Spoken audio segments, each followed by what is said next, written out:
अस्सलाम वालेकुम जाकिर साहब, आपने पलट के जवाब नहीं दिया।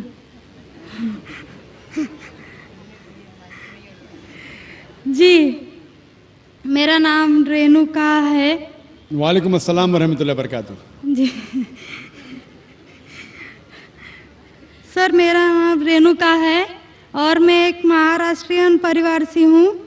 सर, मेरा सवाल ये है, मैंने सबके सामने इस्लाम कबूल नहीं किया है और मैंने पिछले 2 साल पहले से ही नमाज़ पढ़ना और रोज़े रखना चालू किया, खुद ही अपने मन से ही।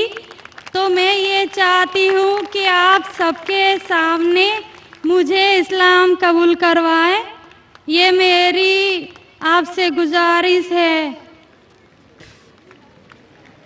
और मेरा ये सवाल है कि मैं एक महाराष्ट्रियन परिवार से होने की वजह से जो सभी नॉन मुस्लिम के दिल में होगा जिन्होंने इस्लाम कबूल किया, वो ये है कि मेरे घर पे जो बुत परस्ती हो रही है उसे कैसे रोकूं और उससे कैसे बचूं, और मेरे साथ मेरे माँ बाप को कैसे समझाऊं कि खुदा एक है।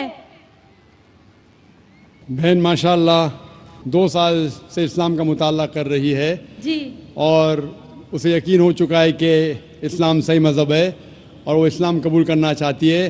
बहन, मैं आपसे पूछना चाहता हूँ कि कोई शख्स आप पर ज़बरदस्ती कर रहा है इस्लाम कबूल करने के लिए? नहीं। कोई आप पे दबाव है? नहीं। माली दबाव या प्रेशर? नहीं।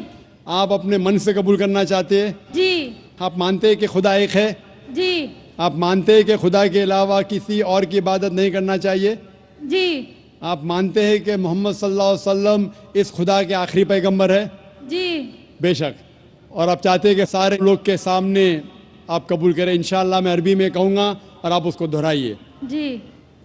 अशहदु अशहदु अल्लाह अल्लाह इलाहा इलाहा इल्लल्लाह इल्लल्लाह व अशहदु व अशहदु अन्ना अन्ना मोहम्मदन मुहम्मदन अब्दुहु अब्दुहु व रसूलुहु। व रसूलुहु। मैं गवाही देती हूँ मैं गवाही देती हूँ कि अल्लाह के अलावा अलावा कोई माबूद नहीं और मोहम्मद सल्लल्लाहु अलैहि वसल्लम उसके बंदे और रसूल है। माशाअल्लाह, आप मुस्लिम हो चुके। जी, शुक्रिया। अल्लाह आपको जज़ाए खैर दे। और मैं कहूँगा कि मजमा कितने लोग हैं पता नहीं, 1 लाख से ज़्यादा लगते हैं। मैं कहूँगा कि सारे सामाइन से कि आपके लिए दुआ करें और अल्लाह आपके जद्दोजहद को कबूल फरमाएं। आपका सवाल था कि आप किस तरीके से आपके घर वालों को, आपके वालिदैन, आपके वालिद वालदा को किस तरीके से इस्लाम की दावत दे और किस तरीके से ये साबित करे कि खुदा एक है। सबसे पहले जिस तरीके से मैं तकरीर किया हूँ, क्योंकि आप एक महाराष्ट्रन ख़ानदान से ताल्लुक़ रखते हैं, ज़ाहिर है कि आप हिंदू ख़ानदान से ताल्लुक़ रखते हैं। आप अगर मेरी कैसेट सुनेंगे, similarities between Islam and Hinduism, इस्लाम और हिंदू धर्म में यकसानियत, मैं कहूँगा वॉलंटियर से कि मेरी तरफ से आपको एक तोहफ़ा दे। आप उस डीवीडी को देखिए और वो डीवीडी का मुताला करने के बाद आपके वालिदैन, आपके घर वालों से ये कहो कि आप जो यकसा है हिंदुइज़म और इस्लाम में, उसके ऊपर कम से कम अमल करो और इंशाअल्लाह अल्लाह सुब्हानहू व तआला आपके घर वालों को हिदायत देगा। मेरी यह आपसे इल्तिजा है कि आप जब इस्लाम कबूल करती है, उसके बाद आपके घर वालों को एहसास दिलाओ कि आप और बेहतर इंसान बन चुकी है। अगर आप जो कुछ आपके वालिदैन कहते हैं, आप उनकी सारी बातों पे अमल करो। सिर्फ वो बात جو اللہ اور اللہ کے رسول کے خلاف ہے، جو قرآن اور صحیح حدیث کے خلاف ہے۔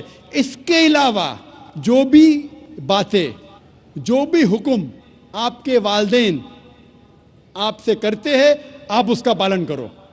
ان کو یہ احساس ہونا چاہیے کہ میری بیٹی جب اسلام قبول کی، اب وہ مجھ سے اور محبت کرتی ہے، وہ میرا اور کہنا مانتی ہے، اس کی مجھ سے اور چاہت بڑھ گئی ہے، کیونکہ اسلام میں ہے کہ ماں کے پیر کے نیچے جنت ہے۔ اسی لیے آپ کو یہ احساس دلانا پڑے گا کہ آپ ان کی اور اچھی بیٹی ہے۔ صرف وہ چیز، جو چند چیزیں جو وہ کہتے ہیں قرآن اور صحیح حدیث کے خلاف ہے، وہ چھوڑ کے آپ ان کی ساری باتوں پہ عمل کرو، چاہے آپ کو مشکل ہو۔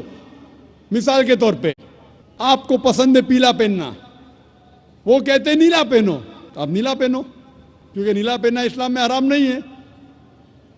تو اس طریقے سے جو بھی باتیں آپ کے والدین آپ سے کرتے ہیں، آپ ان سے اور محبت کرو، آپ ان سے اور پیار کرو۔ اس طریقے سے انہیں احساس ہونا چاہیے کہ یہ نیا دھرم، یہ نیا مذہب جس میں آپ داخل ہوئے، وہ کہتا ہے کہ اپنے والدین کا خیال رکھو، جس طریقے سے قرآن مجید میں فرمایا سورہ اسراء میں چیپٹر نمبر 17 میں آیت نمبر 23 اور 24 میں کہ اللہ سبحانہ و تعالیٰ کی عبادت کے بعد آپ کو اپنی والدین سے محبت کرنا چاہیے، اور اگر دونوں میں سے ایک یا دونوں والدین اگر ضعیف ہو جاتے ہیں، آپ ان کے خلاف اف تک مت کہو، لیکن ان کے ساتھ اچھا برتاؤ کرو اور ان سے پیار اور محبت کرو، اور اللہ سبحانہ تعالیٰ سے دعا کرو کہ میرے والدین کو برکت دے، اور جس طریقے سے ان نے بچپن میں میرا خیال رکھا، اے خدا آپ ان کا خیال رکھو۔ تو اسلام میں والدین کی عزت کرنا ضروری ہے۔ آپ اگر اچھا برتاؤ کریں گے، انشاءاللہ ہم دعا کریں گے کہ اللہ سبحانہ و تعالیٰ آپ کے والدین اور آپ کے گھر والوں کو بھی ہدایت دے۔ آمین۔